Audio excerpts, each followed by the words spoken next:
प्रयास न्यूज मध्य प्रदेश। नमस्कार, प्रयास न्यूज मध्य प्रदेश के खास कार्यक्रम अतिथि देवो भव में आपका स्वागत है। मैं हूं आदित्य उपाध्याय और हम लोग बात करते हैं आज के हमारे जो खास कार्यक्रम है अतिथि देवो भव में। आज हमारे बीच ऐसे अतिथि मौजूद हैं जिन्होंने अपने छात्र जीवन से लेकर आज तक लगातार छात्र हित के काम किए हैं, छात्रों के भविष्य को लेकर संघर्ष किया है, चाहे वो संघर्ष सड़क पे हो या किसी अधिकारी या शिक्षा विभाग से दो हाथ करने का हो। हमारे बीच भारतीय जनता पार्टी और कांग्रेस से जुड़े हुए छात्र नेता मौजूद हैं। हमारे इस खास कार्यक्रम अतिथि देवो भव में पधारे वरिष्ठ छात्र नेता अनूप शुक्ला जी का आपका हार्दिक स्वागत है। भारतीय जनता पार्टी से जुड़े संजय जी जारोलिया, आपका हार्दिक स्वागत है।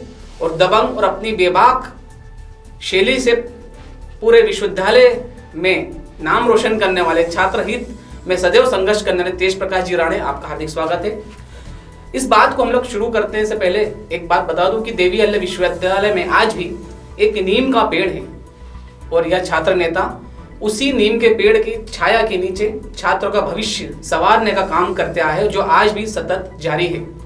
हम लोग बात करते पहले दौर में अनूप शुक्ला जी से कि अनूप जी बताइए, छात्र नेता जो हम लोग आज के छात्र नेता की बात करें या आपके समय के छात्र नेता की बात करें, किस दौर का समय, किस दौर से गुजर रहा है आज का छात्र जीवन? आज का छात्र जीवन छात्रों के साथ में पूर्णतः अधिकारियों की जो दादागिरी है, जो वो लोग चाहते हैं, प्रशासनिक अधिकारी जो चाहता वही होता है। आदित्य भाई, पहले के जीवन में छात्र हित को ध्यान में रखते हुए जो छात्र संघ चुनाव हुआ करते थे, उस छात्र संघ चुनाव के दौरान हम लोग कहीं ना कहीं उस अभाव को झेलते आ रहे हैं, क्योंकि वह ऐसी स्थिति थी कि जब हम कोई बात कहते थे या हमारे वरिष्ठ नेता हुआ करते थे, विपिन खुजनेरी जी, लालू भैया और सज्जन सिंह वर्मा जी, तुलसी सिलावट जी, ये वो छात्र राजनीति की बड़ी देन है इंदौर शहर की, जो कहीं ना कहीं पे अपनी उपस्थिति आज भी पूरे प्रदेश स्तर पे दर्ज करा रहे हैं। और उन्होंने अपना जो जीवन प्रारंभ किया था छात्र राजनीति से ही किया था। हम लोग जब आए, ये हमारा दुर्भाग्य है कि हमारे आने के 2 साल पूर्व ही यह छात्र संघ चुनाव समाप्त हो गए थे। तो हम लोगों को पर वह विरासत में मिला था, हमने देखा था कि छात्र संघ चुनाव कैसे होते हैं। तो हम लोगों ने कहीं ना कहीं उस शैली को अपनाने की कोशिश करी कि चुनाव हो जाए, पर वो हुए नहीं। और साथ ही उस समय जो ये छात्र नेता थे, उन लोगों ने हमको ट्रेनिंग जो दी कि यहाँ पे इस विभाग के व्यक्ति से आप जाके बात करो, ये मदद करेंगे, क्योंकि बाहरी छात्र देवी अहिल्या विश्वविद्यालय में बहुत है। आदित्य भी है इंदौर शहर के अंदर, वो बेचारे आते हैं, किसी को माइग्रेशन, किसी को डिग्री, किसी की मार्कशीट, ऐसी अव्यवस्थाओं को लेके आज तक वो विश्वविद्यालय जूझ रहा है। बिल्कुल सही कहा अनूप भैया। मैं अब अगला प्रश्न करूंगा संजय जी से। संजय जी एक सरल और सौम्य छात्र नेता रहे। सर संजय जी, इस विषय में क्या कहना चाहेंगे जो अनूप भैया ने कहा? कितना सहमत है आप अनूप भैया की बातों से? उचित बात कही अनूप भाई ने। विषय ये आता है कि जिस समय छात्र संघ चुनाव बंद हुए और मध्य प्रदेश शासन द्वारा एक व्यवस्थाएं ऐसी लागू की गई जिसमें छात्रों का हित होते गया, छात्र नेता उभर के न आ पाए, और उसी संदर्भ में जितनी भी छात्र नेता होती थी वो सब मुकाम पे नहीं पहुंच पाती थी। अच्छा, उस विषय पे क्या होता था कि छात्र नेता जहां तक जाना चाहिए था अपनी हाइट पे, वो हाइट पे नहीं जा पा रहे थे। जी, बात करते हैं दबंग नेतृत्व, दबंग छात्र नेता के रूप में यहाँ इंदौर शहर ही नहीं पूरे मध्य प्रदेश में अपना डंका बजाने वाले तेज प्रकाश राणे जी। छात्र संघ चुनाव जब खत्म हुए, चुनाव में रोक लगी, उसके बाद आप लोगों की राजनीति शुरू हुई, तो किस तरह से आप उसको आपने लिया है आगे? हम इंदौर कृष्ण महाविद्यालय के छात्र थे। 1996 में हम पहली बार यूनिवर्सिटी पहुँचे, और जब हमारे जो पूर्व छात्र नेता थे अपने NSUI के, उस टाइम छात्र संघ चुनाव बंद हो चुके थे। छात्र नेता विपिन खुजनेरी, देवेंद्र सिंह यादव, अनिल यादव, हमारे और भी प्रकाश तिवारी जी, मिंडा जी, ये जो अपने कार्य परिषद सदस्य हुआ करते थे, इनसे हमें बहुत कुछ सीखने को मिला। और उस समय जब NSUI के तत्कालीन प्रदेश अध्यक्ष मृणाल पंत जी थे, उस समय दिग्विजय सिंह सरकार में छात्र संघ चुनाव अप्रत्यक्ष प्रणाली से लागू किया गया। जब लागू किया गया तो उस अप्रत्यक्ष प्रणाली के अंदर भी यही स्थिति बनी कि जो अच्छे नंबर से पास हुए, वो उन छात्रों को उनको मौका दिया। लेकिन उन छात्रों के साथ ये दुर्भाग्य रहा कि जो पढ़ने वाले छात्र थे वो कभी छात्र संघ चुनाव में इंटरेस्ट नहीं लेते थे। जो लेना चाहते थे वो योग्य माने नहीं जाते थे शासन के नियमों के कारण। तो स्थितियाँ विपरीत होती गई छात्र संघ चुनाव की। इस कारण क्या, छात्र संघ चुनाव के कारण स्थितियाँ विपरीत हो गई थे। कई छात्र नेता को भविष्य समाप्त कर दिया गया षड्यंत्र रच के, क्योंकि यदि छात्र संघ चुनाव होते तो कई छात्र नेता उभर के आते।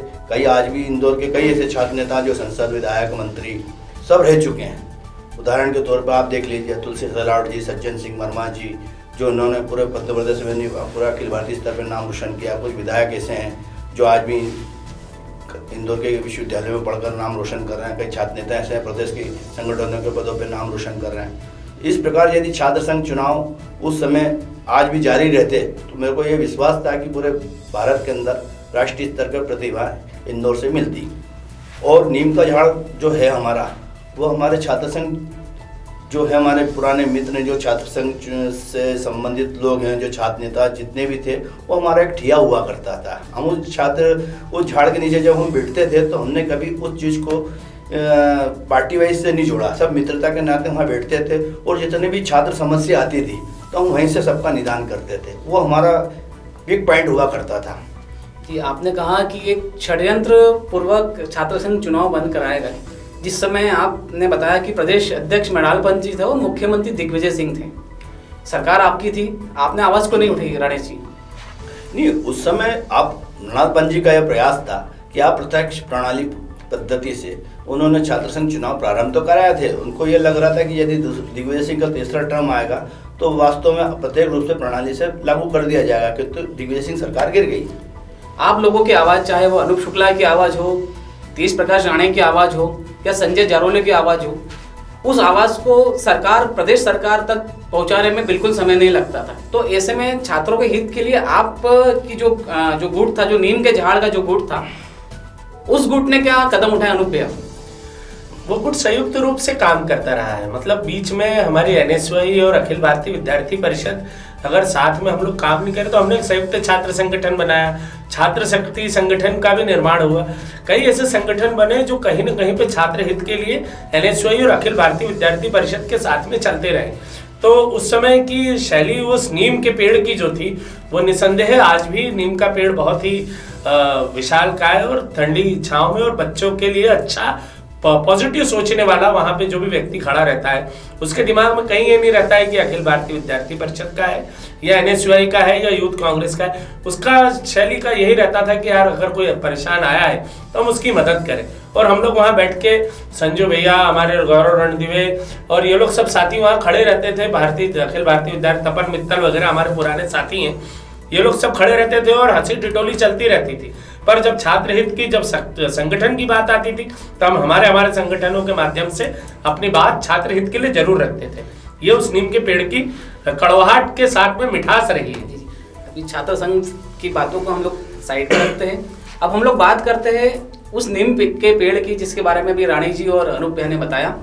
यह एक ऐसा पेड़ रहा है जिसके छत्र छाया में छात्र नेता रहते थे और छात्र नेताओं की छत्र छाया में वह छात्र आते थे जो अपने शिक्षा विभाग की रीति नीतियों से प्रताड़ित हुआ करते थे।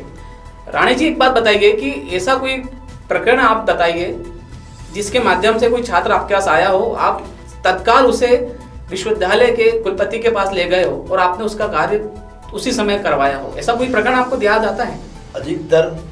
अधिकतर जो समस्या आती है, जो विदेश एनआरआई जो छात्र होते हैं जिनको विदेश जाना रहता है या उनकी मार्कशीट नहीं बनती है, उनकी डिग्री नहीं बनती, उनके लिए ये बड़ा महत्वपूर्ण विषय रहता है।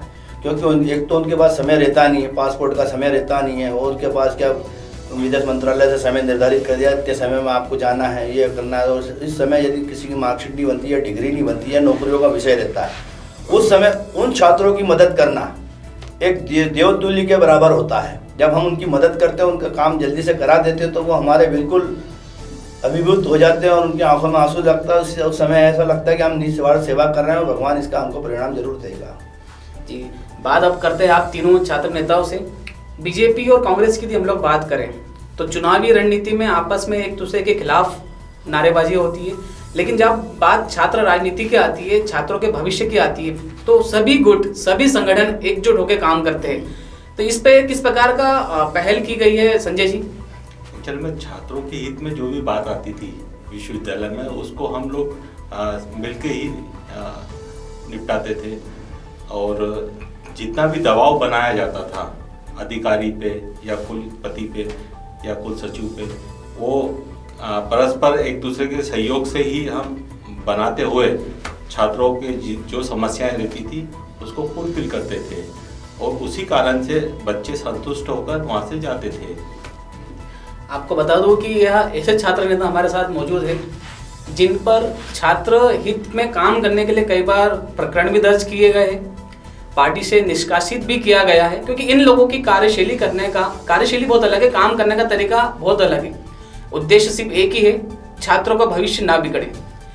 हम लोग बात करते हैं राणे जी, जिनकी दबंगता के कारण, जिनकी उद्दंडता के कारण इन्हें कई बार पार्टी से निष्कासित भी किया गया है। तो राणे जी, किस प्रकार का आपका हॉट टॉक होती थी उस समय? अध्यक्ष शायद प्रमोद टंडन जी रहे थे। हमारा ये था कि भाई इंदौर क्रिश्चियन महाविद्यालय में किशोर कुमार की स्मृति में एक बहुत बड़ा आयोजन रखा जाता है हर वर्ष। वो पूर्व छात्र वर्तमान छात्रों द्वारा मिलकर किया जाता है। उसमें इस प्रकार का किसी प्रकार का पार्टी संगठन के चश्मा लगा के नहीं देखा जाता है, बीजेपी का, कांग्रेस का। जो पुराने छात्र थे हम सबको आमंत्रित करते थे। उषा ठाकुर तत्कालीन कार्य परिषद सदस्य भी रही हैं, विधायक भी रही हैं, और उस क्रिश्चियन कॉलेज से एमए भी किया है। तो हम जितने पुराने छात्र हैं, गिलास जी हुए हैं और रमेश जी हुए हैं, राजवर्धन दत्ती गाँव हुए हैं, महेश जोशी जी, विक्रम वर्मा जी, सभी को हम आमंत्रित करते हैं जो वर्तमान में हैं। तो उनको ये कुछ नेताओं को अच्छा नहीं लगा, क्योंकि हमारा भी कद उस कार्यक्रम से बढ़ता रहा। तो उन्होंने क्या षड्यंत्रपूर्वक शहर कांग्रेस अध्यक्ष जी के कान भर के उन्होंने हमारे को पार्टी से निष्कासित करने का प्रयास किया। किंतु कमलनाथ जी की जब प्रदेश कांग्रेस अध्यक्ष बने, उन्होंने इस चीज़ को समझा, उन्होंने पुनः हमें सम्मानपूर्वक इस पार्टी में वापस लिया और हमें सम्मान दिया। मतलब ये कार्रवाई आपकी लगातार जारी रहेगी?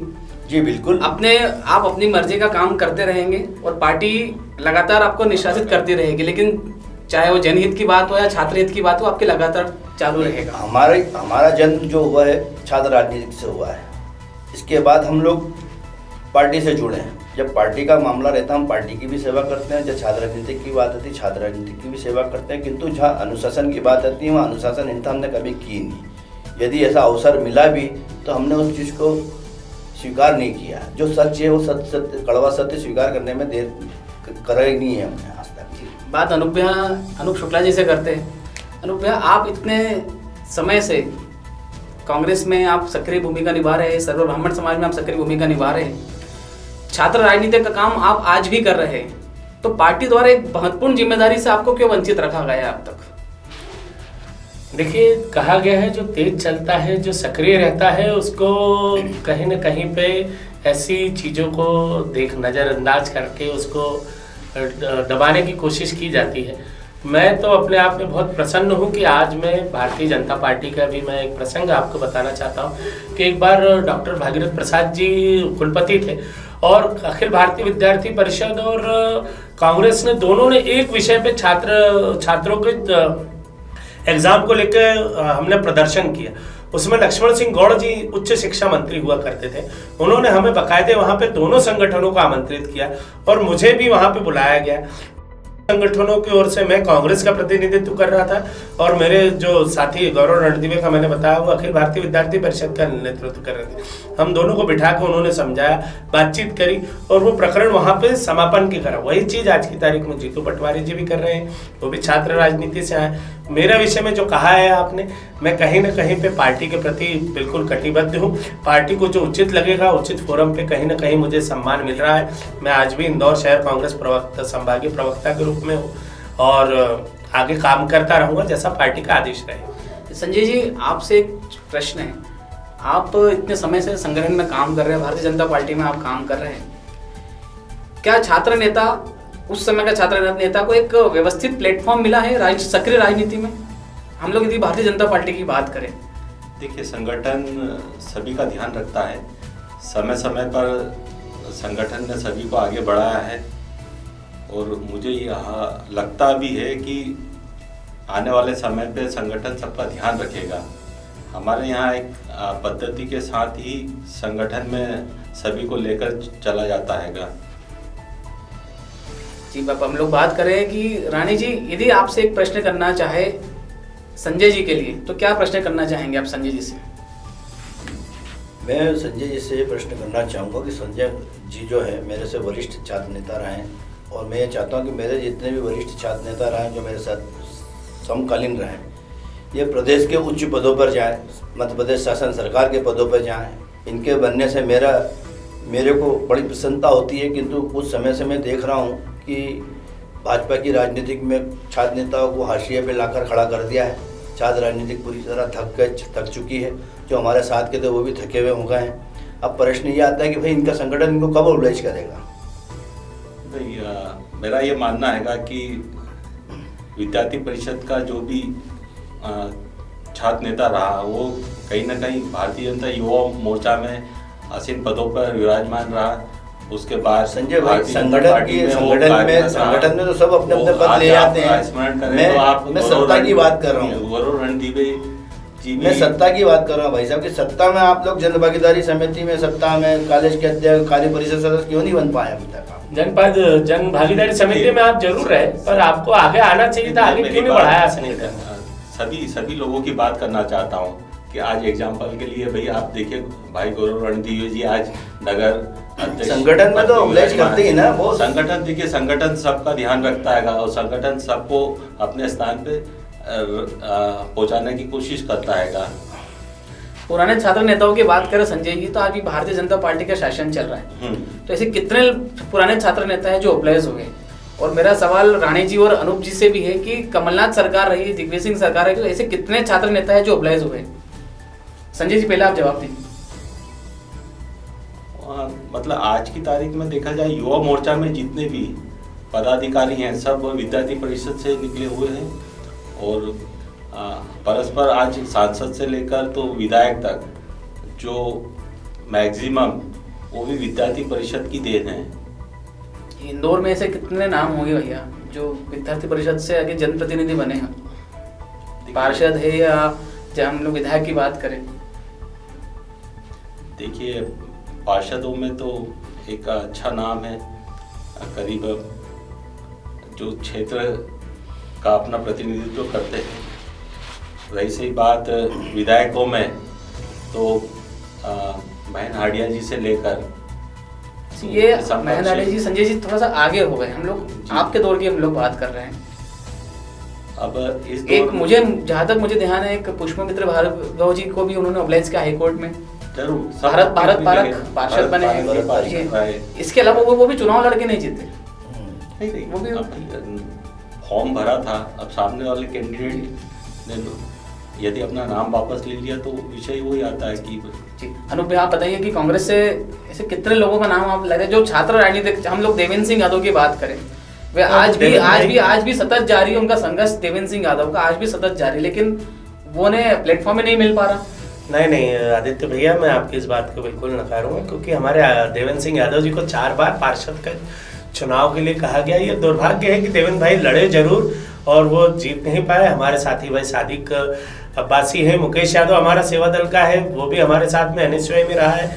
हमारे साथ ही विपिन वानखेड़े भी हैं, जो कि विपिन वानखेड़े आज प्रदेश में एनएसयूआई के अध्यक्ष के साथ में आज विधायक है। और कहीं ना कहीं पे कांग्रेस तो संगठन में अगर प्रतिभाशाली है व्यक्ति, तो कहीं ना कहीं उसको एक नेता, कांग्रेस की जो एक रीति नीति रही है कि कांग्रेस के व्यक्ति के अगर नेता का प्रभाव चला तो कहीं ना कहीं अपने आदमी को अप्लाइज करता। उसी में हमारे आदरणीय बड़े भाई प्रेमचंद गुड्डू जी भी रहे हैं, और सभी लोग वरिष्ठता के आधार पे कहीं ना कहीं पे उनके नेता को जब मौका मिला, उसने एनएसयूआई से लेके यूथ कांग्रेस से लेके आगे पदों पे कहीं ना कहीं उनको पार्षद हो, चाहे विधायक हो, चाहे मंत्री तक में पहुंचाने की कोशिश करी है। नेता को मौका मिला तो जी, अदरवाइज नेता को मौका नहीं मिलेगा तो जो कार्यकर्ता वो हमेशा कार्यकर्ता बना, कार्यकर्ता ही रहेगा। ये हमारी इस बात को आप स्वीकार करते? मैं तो स्वीकार करता हूँ। ये बताइए, अब मैं चाहूंगा संजय जी, एक प्रश्न आप हमारे 2 कांग्रेस के जो छात्र नेता हैं इनसे आप कोई एक प्रश्न करें जो आपको लगता है कि ये प्रश्न इन छात्र नेताओं से होना चाहिए। मैं राणे जी, अनूप भाई से यही विषय रखना चाहता हूँ कि भारतीय जनता पार्टी संगठन के तौर पे कार्य करती है और कांग्रेस एक विशेष व्यक्ति के तौर पे कार्य करती है। तो यदि उनका नेता चलता है तो उसका कार्यकर्ता मोबिलाइज होता है। हमारे यहाँ पर संगठन में संगठन ही उसको बढ़ाता हैगा। तो विषय ये आता है कि ऐसी परिपाटी आपके यहाँ कब तक चलेगी, वो कितनी देर? मैं संजय भैया को बधाई देना चाहूंगा कि हमारे कांग्रेस के ऐसे कई साथी जो है भारतीय जनता पार्टी में पहुंच चुके हैं। वो भारतीय जनता पार्टी आधे से ज्यादा आज की नागरिक में कांग्रेस की पद्धति पे चल रही है। भाई साहब, आपके यहाँ पे भी यही चीज लागू हो गई है। आपका नेता जब पावरफुल रह रहा है तो वो व्यक्ति कहीं ना कहीं पे, ऐसे कई उदाहरण नहीं, सिर्फ 2-3 उदाहरण ऐसे हैं कि इंदौर शहर में कैलाश विजयवर्गीय के सुपुत्र आकाश विजयवर्गीय को संगठन तो नहीं देना चाहता था, फिर भी वो बने कि नहीं बने? नेता इंदौर से नहीं जाता है तो पूरा इंदौर का संगठन उठ के मंदसौर सोनकंद चले जाता है। लेकिन हमारे यहाँ पर बाहर का भी नेता यदि आता है क्षेत्र में तो वहाँ संगठन मजबूती के साथ लड़ता है। साहब, रमेश मेंदोला जी को झाबुआ भी भेज रहे हो, रमेश मेंदोला जी को खंडवा भी भेज रहे हो, रमेश मेंदोला जी को वहाँ भी भेज, तो ये ऐसा क्यों भेज रहे हो? मतलब एक आदमी पर डिपेंड हो गई भारतीय जनता पार्टी, रमेश मेंदोला हो गए क्या? नहीं, आप यदि आप लिस्ट निकालेंगे तो आज सैकड़ों कार्यकर्ता जाते हैं, सैकड़ों कार्यकर्ता पर वहाँ का प्रभार जो रहता है, मेन मुख्य जो रहता है, या तो रमेश मेंदोला जी रहते हैं या कैलाश विजयवर्गीय जी रहते हैं। पर जब मुख्यमंत्री की बात आती है तो आपके संगठन के लोग, आपके नहीं, आपका संगठन भी भारतीय जनता पार्टी,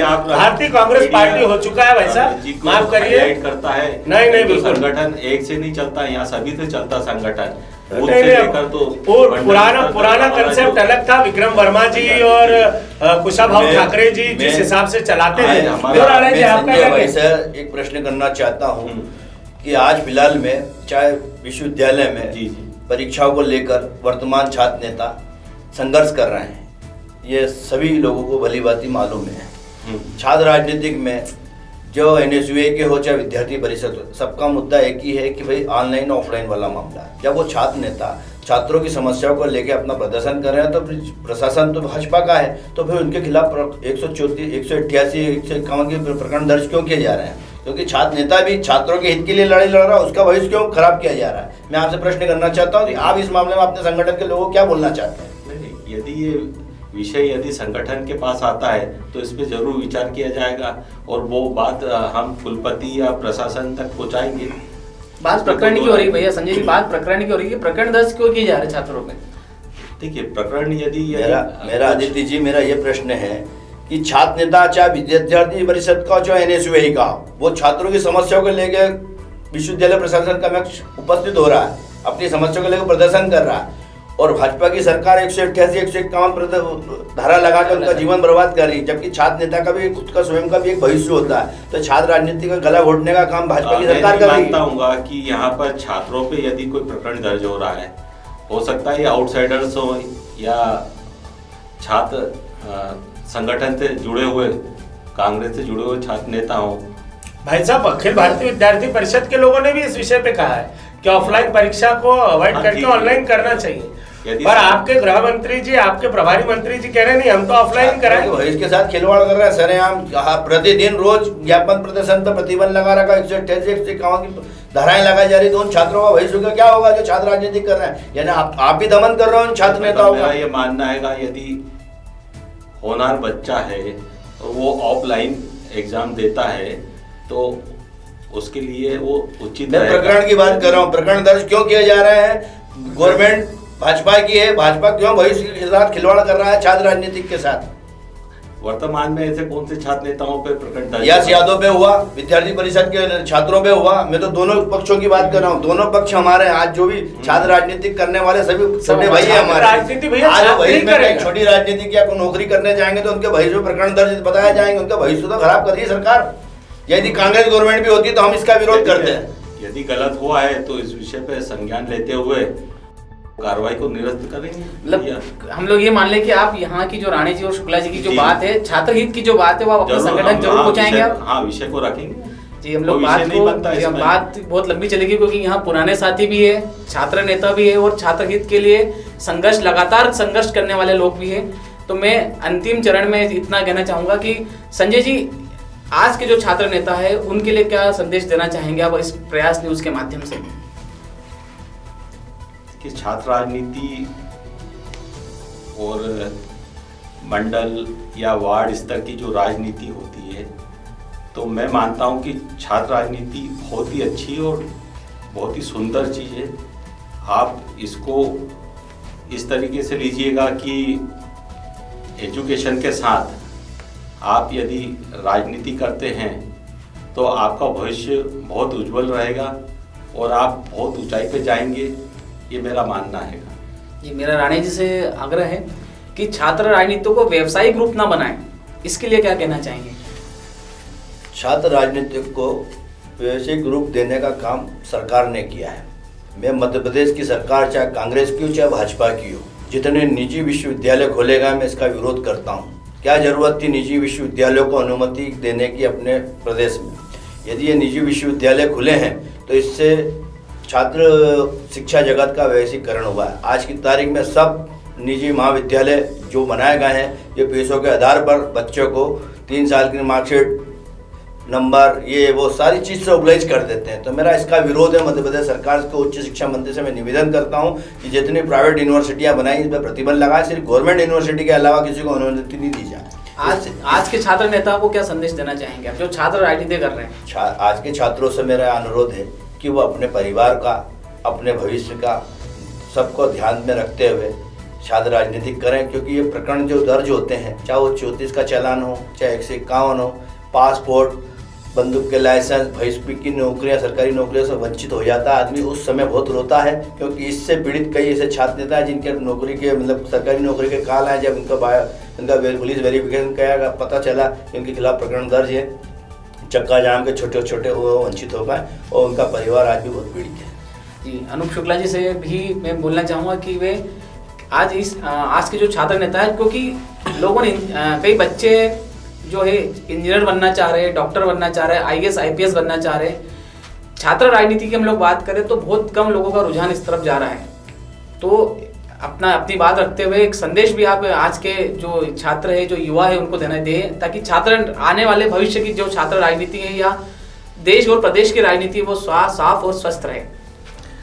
सबसे पहले तो मैं आदित्य भाई आपके इस प्रयास न्यूज़ और आपकी टीम को बधाई दूंगा कि आप छात्र राजनीति को लेके आपने आज ये विषय पे हम तीनों भाइयों को यहाँ पे आमंत्रित किया। साथ ही छात्रों के भविष्य की चिंता आपके चैनल ने सबसे पहले करी है, क्योंकि आज वर्तमान में ऑफलाइन ऑनलाइन की पूरे मध्य प्रदेश के अंदर लड़ाई चल रही है।